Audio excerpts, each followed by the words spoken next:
চারশালা রানীবাজারनि पार्टी मुंगनटे त्रिपुरा स्टेट जमियत उलेमा हिन्दनि बखाकटे वेस्ट त्रिपुरा पुलिस हेडक्वार्टर बसगांव खादुमानि फनकलाइका त्रिपुरा स्टेट जमियत उलेमा हिन्दनि आदंराव आबनि आगला एसपी नि थानिया फरजाका काशा डेपुटेशन थांनाय 25 अगस्त सालमारियाव कालीमtai सेबायजाकमानि पार्टी मुंगनटे रानीबाजार थानानि दुर्गानगर कोइतरबारि आमसिह थरक बसंनि नखुकटे मालकुं सकजाकमानि पार्टी मुंगनटे चारशला त्रिपुरा स्टेट जमियत उलेमा हिन्दनि बखाकटे वेस्ट त्रिपुरा एसपी नि थानिया फरजाका डेपुटेशन आशाला डेपुटेशन या फरनानि फाइने आदं रक्षाका कालीमtai सेबायजाकमानि थाइबो बेरायनाय काहेने आबनि यागला पार्टी मुंगो गदालजाक तंगनाय रकनो शिनिवै नाइतेगै दिख्लायमानि यागला दागदे दागदे कराक बुस्थुमजाकनानि नांनाय हिनि शाका आरो मानजानाय आदं रक জমিয়ত উলামা হিন্দের পক্ষ থেকে রাজ্য জমিয়তের সভাপতি মুফতি তৈয়বুর রহমান সাহেবের নেতৃত্বে একটি প্রতিনিধি দল রানীর বাজার রোমহর্ষকভাবে যে একটি ঘটনা সংঘটিত হয়েছে ওই জায়গায় স্পটে একটা পরিদর্শন করে মন্দির এবং আক্রান্ত বাড়িঘর প্রত্যেকটা বাড়িঘরে গিয়ে প্রত্যেকের নাম আলাদাভাবে লিপিবদ্ধ করে তাদের ক্ষতির পরিমাণ লিপিবদ্ধ করে একটা পরিদর্শনের একটা রিপোর্ট তৈরি করে। এই রিপোর্টের ভিত্তিতে আমরা সর্বপ্রথম ডিএম ওয়েস্টের সাথে আমরা সাক্ষাৎ করি ডক্টর বিশাল কুমার সাহেবের সাথে এবং এই সম্পূর্ণ রিপোর্ট রাজ্য সভাপতি সাহেব ওনার সামনে পেশ করেন, যেখানে প্রায় 1,87,80,000 টাকার মতো ক্ষতি হয়েছে এবং উনি সরকারি নিয়ম অনুযায়ী ম্যাক্সিমাম যতটুকু ক্ষতিপূরণ দেওয়া যায় এই ক্ষতিপূরণ দেওয়ার আশ্বাস আমাদেরকে দিয়েছেন। এর পরবর্তী সময়ে আইনি বিষয়গুলো নিয়ে আমরা ডিজিপির সাথে সাক্ষাৎ করে আসি। ডিজিপির নমিনেটেড এসপি ওয়েস্টে আমাদের সাথে সাক্ষাৎ করে আমাদের মূলত 3টা দাবি ছিল।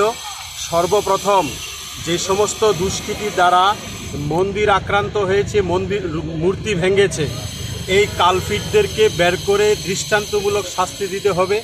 2 নাম্বার, যে সমস্ত বাড়িঘর আক্রান্ত হয়ে নিঃস্ব সর্বহারা হয়েছে তাদেরকে 100% সরকারের পক্ষ থেকে রিকভারি তাদেরকে করতে হবে। 3 নম্বরে, ত্রিপুরা রাজ্যে বিভিন্ন জায়গায় এই ঘটনাকে কেন্দ্র করে বিভিন্ন জায়গায় মূর্তি ভাঙার একটা পরম্পরা শুরু হয়েছে। আমাদের ধারণা যে একদল দুষ্কৃতিকারীরা এই রাজ্যের ইউনিটি ইন ডাইভার্সিটিকে বিনষ্ট করার জন্য চক্রান্তের ময়দানে নেমেছে।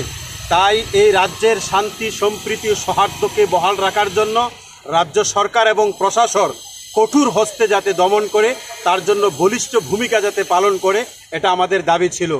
আপনাদের মাধ্যমে এই রাজ্য জমিয়ত উলামা হিন্দের পক্ষ থেকে রাজ্যের সকল অংশের মানুষের কাছে শান্তি সম্প্রীতি বজায় রাখার জন্য বিশেষ রূপে আপিল করছি এবং রাজ্যের মন্দির মসজিদ সুরক্ষিত থাকুক তার জন্য সকল সুশীল সমাজ এগিয়ে আসুক এই আবেদন আমরা করছি।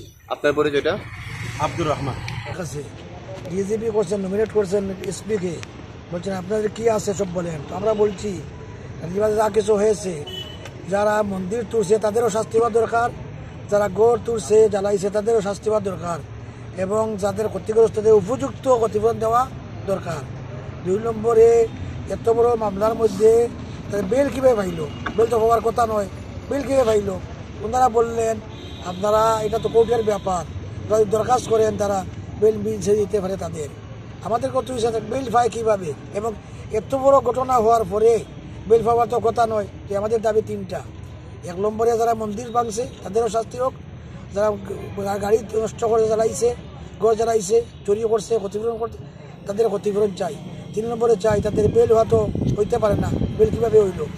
4 নম্বরে বলতেছি আমরা বিভিন্ন জায়গায় মন্দির তুলতে আসে, এবার চলতে থাকা তো একটা অশান্তি আসবে, যাতে বন্ধ হয়। এইগুলো আমাদের মাননীয় এসপি কি বলেছে আপনাদের? উনি বলছেন আমরা সঠিকভাবে তদন্ত করতেছি এবং দোষীদেরকে শাস্তি দেওয়ার চিন্তা আমরা করতেছি। আর এটা আপনারা কোর্টের সাথে আপনারা বোঝাপড়া করেন, কোর্ট কিভাবে বেল দিল। আপনার নামটা? মুফতি তৈয়বুর রহমান, সভাপতি জমিয়ত উলামা হিন্দ।